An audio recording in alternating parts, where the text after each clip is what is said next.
Boa noite a todos, é um prazer muito grande poder estar aqui e agradeço profundamente por essa oportunidade, que é um grande aprendizado para mim. Bem, o capítulo da noite é o capítulo 27, Pedi e obtereis. E a mim coube falar sobre preces inteligíveis, da prece pelos mortos e pelos espíritos sofredores.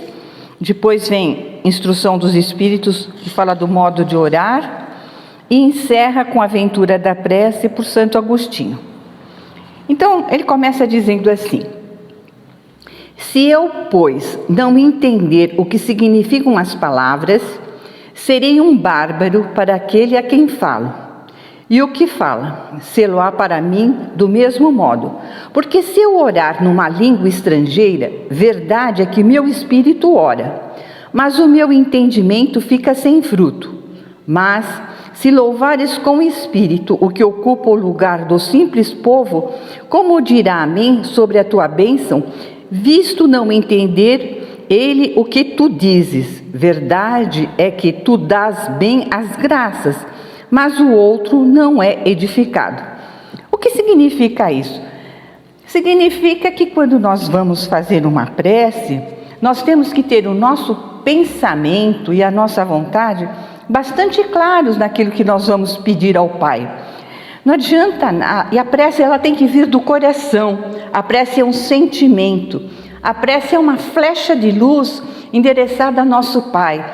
Os nossos amigos espirituais, que a gente nunca deve esquecer dele, o nosso anjo de guarda, o nosso mentor, ele é o nosso mensageiro que encaminha as nossas preces até o Pai, porque nada pode ser feito sem a vontade dele. Então, essa prece ela tem que vir do coração, ela tem que ter um sentimento, ela tem que exprimir exatamente aquilo que nós estamos pedindo ao Pai. Não adianta fazer preces com os lábios. Preces assim repetitivas, vou rezar um determinado número de Pai Nosso, de Ave Maria. Um texto, se eu não prestar atenção naquilo que exatamente eu estou pedindo, mesmo no Pai Nosso, quando nós orarmos o Pai Nosso, ou mesmo numa Ave Maria, se nós não pensarmos, não exprimirmos o que significa cada um daqueles pedaços, dessas orações, se elas forem só ditas com os lábios, como é que ela pode chegar até o Pai, ou aquele para quem nós endereçamos a nossa prece, para quem nós dirigimos a nossa bênção, como é que ela pode alcançar? A pessoa, sabe, ela não significa nada, é mais um exercício labial, um exercício físico. Então ela não tem valor algum. A prece que realmente é endereçada ao Pai, que realmente Ele vai nos escutar, é aquela que vem do nosso coração. E aqui ele diz assim: a prece só tem valor pelo pensamento que a informa. Então o pensamento tem que ser claro, ele tem que exprimir aquilo que efetivamente nós pedimos ao Pai. O que nós precisamos para aquele momento, o que nós queremos. Então nós temos que ter muito claro isso no nosso pensamento, no nosso objetivo. E o Arthur Valadares, numa palestra que ele fez lá em Olímpia em 2019, ele disse que orar é pensar em Deus, é criar uma sintonia com Deus. Então, nós temos que criar isso. E não adianta nada nós só orarmos nos momentos em que nós nos encontramos em dificuldade, na perda, às vezes, de um ente querido, de um emprego, de uma traição. Não. Nós devemos sempre orar, pedir ao Pai, fundamentalmente o quê? Coragem, paciência, resignação. Não devemos pedir bens materiais, ou que as circunstâncias em que nós estamos envolvidos sejam afastadas do nosso caminho, porque tudo aquilo que é colocado no nosso caminho por Deus serve de aprendizado para nós.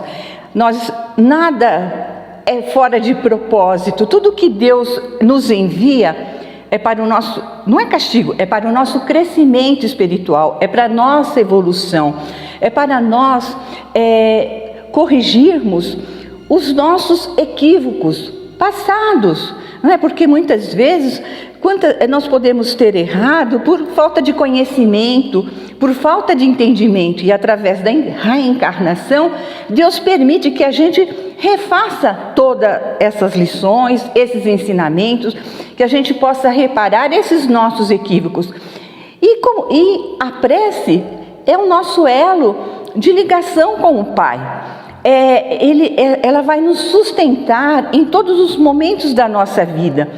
Quando nós acordamos, agradecer ao abrirmos os olhos, agradecer pela oportunidade da vida, ou em qualquer momento do nosso dia, nós podemos nos fechar intimamente no nosso altar íntimo e conversarmos com o Pai, para que Ele nos ajude a enfrentar o dia, para que Ele nos ajude a enfrentar todas as situações que nós vamos vivenciar no nosso trabalho, no trânsito, dentro do nosso próprio lar.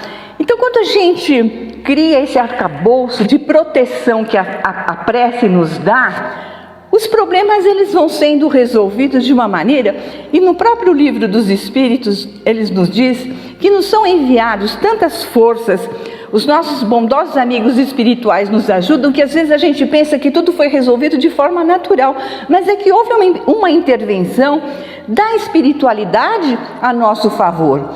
Então nós devemos ser humildes nas nossas preces, pedir com bastante humildade. Muitos dizem, mas Deus sabe das nossas necessidades, Ele vai nos suprir. Onde está a nossa humildade? Não é?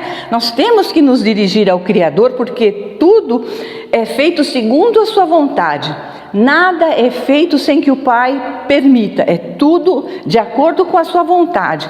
Então, nós temos que ter bastante humildade e rogar, pedir a Ele através da prece que nos ampare, que nos assista.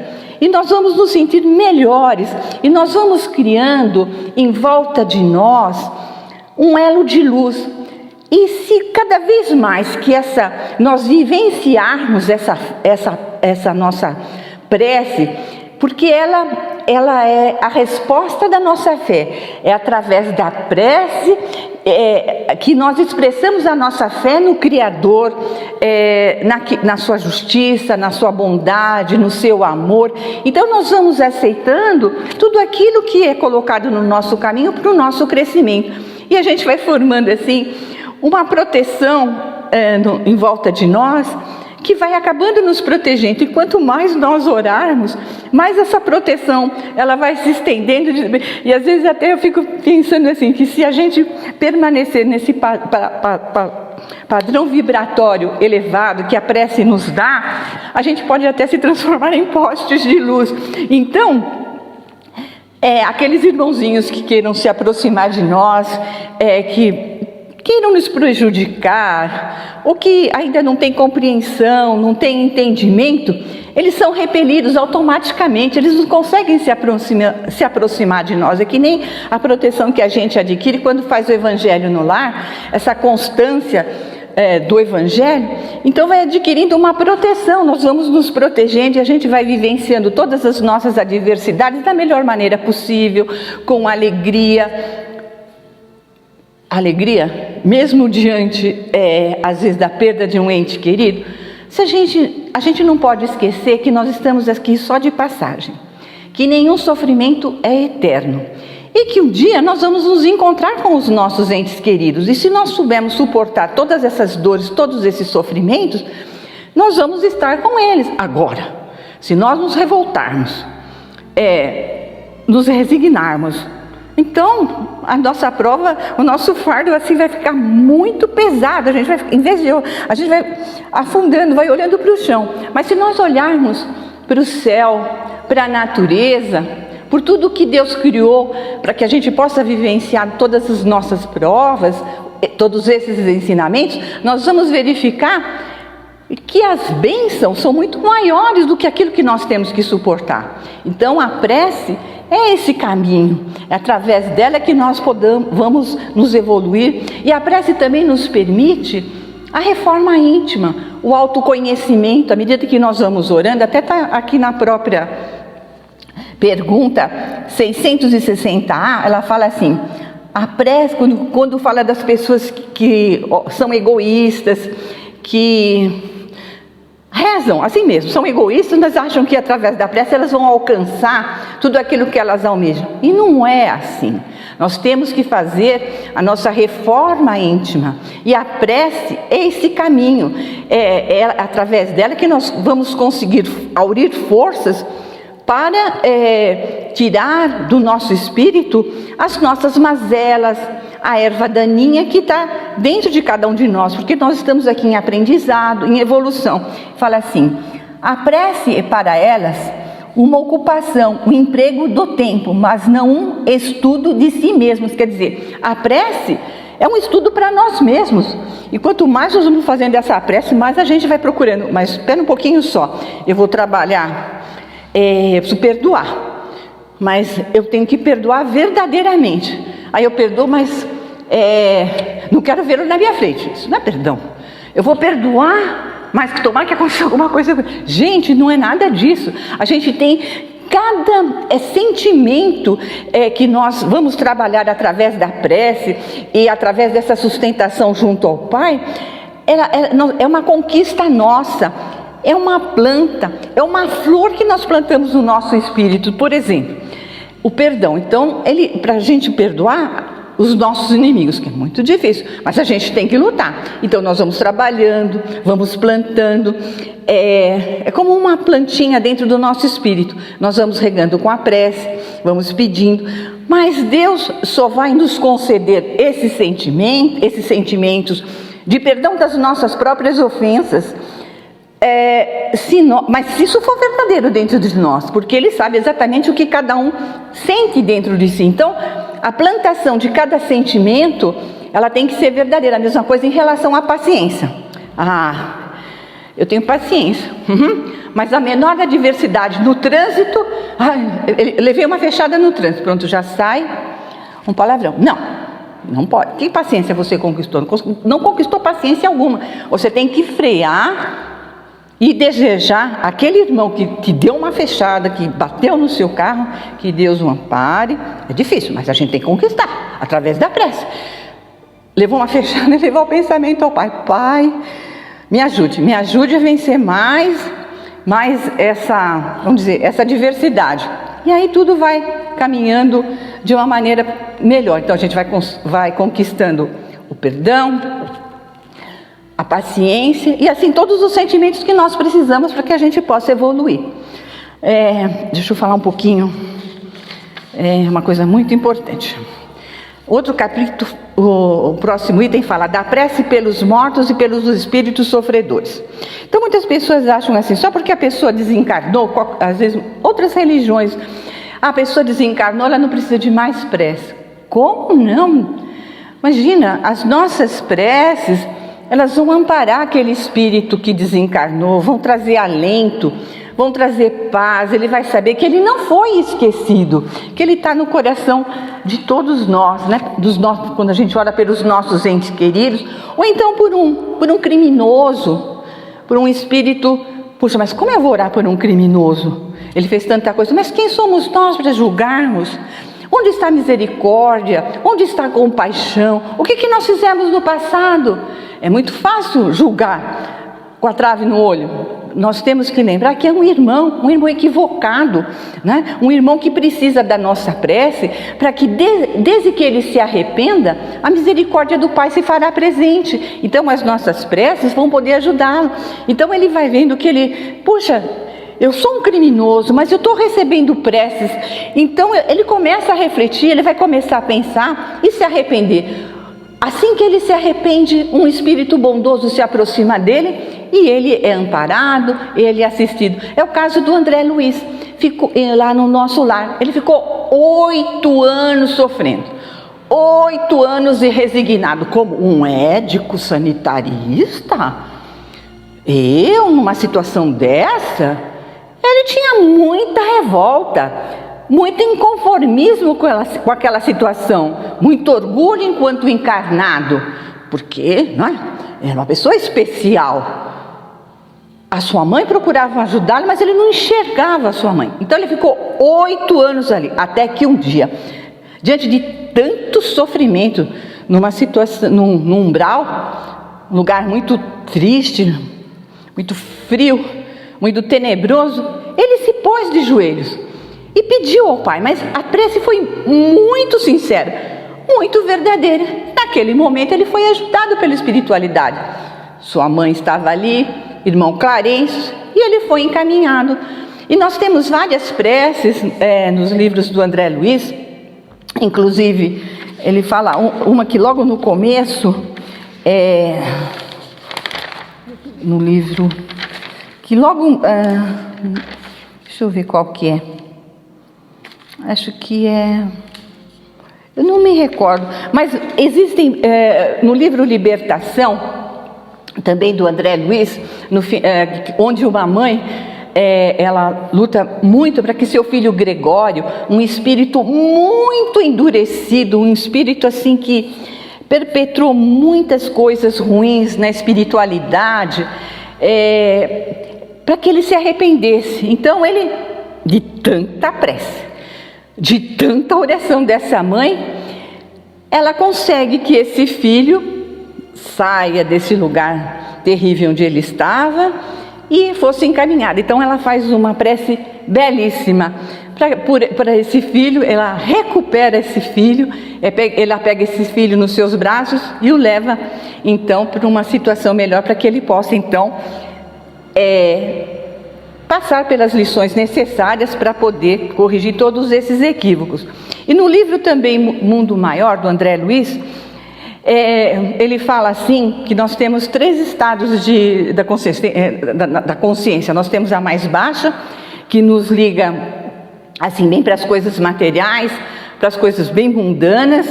Depois nós temos a consciência normal, que nos liga para a parte material, e depois temos a outra parte, a superior, que nos leva para a espiritualidade.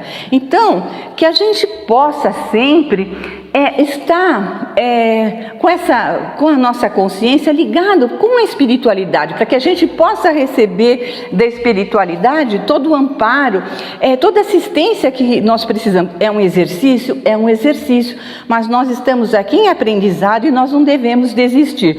Então nós devemos orar sim pelos espíritos endurecidos, desde que eles se arrependam, a misericórdia do Pai se fará presente. Inclusive no capítulo 28 do Evangelho, nós temos quase no finalzinho das preces, prece pelos espíritos que se arrependeram, prece pelos espíritos endurecidos, para que eles também possam ser amparados e assistidos, e também temos prece pelos nossos irmãos que desencarnaram.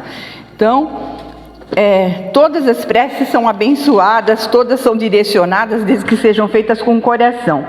Instrução dos Espíritos já tem assim o modo de orar.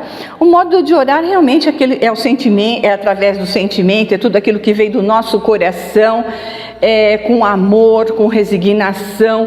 E aí nós vamos caminhando e nós vamos por aí. No capítulo 18 do Boa Nova, chama-se a oração dominical, quando Jesus fala com os seus apóstolos, quando ele estava aqui entre nós. O Pedro pergunta para ele como é que ele devia orar, né? O que ele deveria pedir na oração, porque a sogra dele havia ficado boa, ela estava muito doente e Jesus a curou. E então ela falou, puxa, mas Jesus tem grandes poderes, então ele vai poder nos ajudar nessa situação que nós nos encontramos, porque Pedro pescava e vivia da sua pesca. A sua esposa, ela tinha que plantar, ela tinha lá uma horta, ela tinha que plantar e colher. E eram pessoas muito pobres, muito humildes. Então falou, quem sabe se Jesus, né, com seu poder, ele pode nos ajudar, né? E Pedro ficou pensando sobre aquilo lá, como é que ele ia conversar com Jesus sobre esse assunto. Até que um dia surgiu uma oportunidade e ele falou com Jesus sobre isso. Então Jesus falou para ele, o que você pede na sua prece, Pedro? Aí Pedro disse assim, eu peço para que seja aplainada a minha situação. Quer dizer, é como se fosse uma madeira, quer dizer, que fosse tirando tudo aquilo, todos os encargos, para que aquela situação fosse modificada, aquela situação material que ele vivenciava. Então Jesus falou para ele, não, Pedro, você será atendido 100% nas suas preces se você pedir força, coragem, fé, resignação. Então, o Pai vai te ajudar 100%. E isso se aplica a todos nós. Quando nós pedirmos ao Pai que nos ajude no enfrentamento de todas as nossas situações, mas não que afaste essa circunstância, então todos nós seremos atendidos. O Pai é misericordioso, Ele não nos abandona. Cada um de nós está na família certa, no lugar certo, tem um ensinamento e circunstâncias necessárias para a nossa evolução. Então nós devemos agradecer, aproveitar essa oportunidade para que a gente possa então ascender ao Pai. E é isso que eu gostaria de ter passado para vocês. Muito obrigada.